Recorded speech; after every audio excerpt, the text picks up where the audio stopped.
But let's talk a bit of royal news right now with Tim Ewart, who is the former royal editor for ITN, and I'm pleased to say joins us now from the beautiful UK.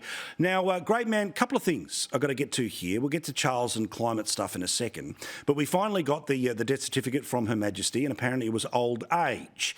Now, I want to be respectful. We all want to be respectful, but just 2% of people in the UK die of old age, and dying of something other than old age is not some sort of admission of failure of Elizabeth the Great.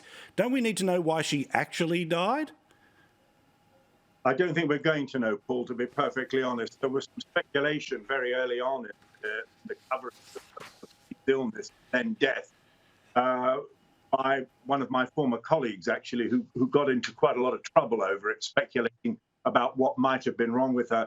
I don't think we'll know for some time any more than we're told on the death certificate. As you say, it's put as old age. In this country, death can be listed as old age if the deceased person is over 80, and the death certificate is signed by a doctor who has been caring for them on a long-term basis and can say that they have suffered from a deteriorating condition, but not a specific illness or injury. So it is a bit confusing, and I'm sure there will be questions, but right now, that's it, I'm afraid. The Queen died of old age. Yeah, and look, if it's obviously something else. It's not an admission of failure or a weakening of her legacy or all the rest of it. It's just everyone ends up, they may have been old and tired and all the other things, but the final thing that gets you, may have been something that's been a long time coming or something that comes up out of the blue. Also, we hear that the new UK Prime Minister has told King Charles, don't go to COP27, don't talk about climate change.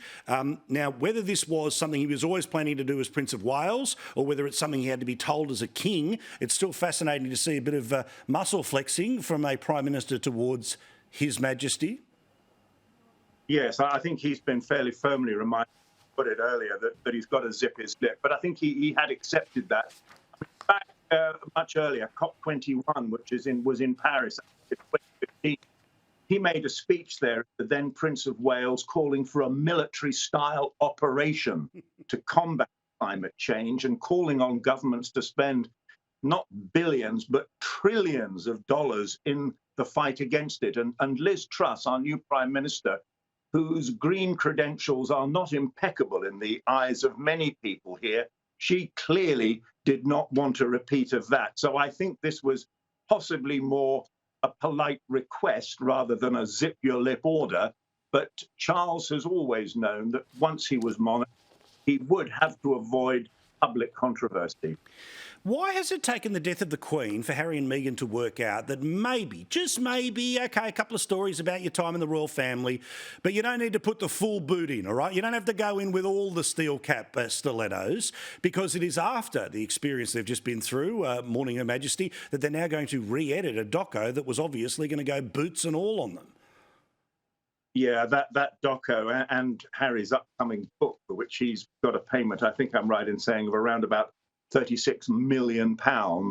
That documentary and that book were viewed with consternation in royal circles because of the sort of criticism they might contain of his family. Now, the version that's being put about here is that the publishers of the book have said, look, if it hasn't got some good stuff in it, we're not interested. We don't want a lot of touchy-feely stuff about his mental illness and so forth. They want some good goss about the royal family. But quite obviously, Harry and Meghan have decided that that would be inappropriate at the moment. As far as the Netflix documentary is concerned, there is some question about when that is going to come out, or in fact, whether Harry is trying to back away from the project altogether.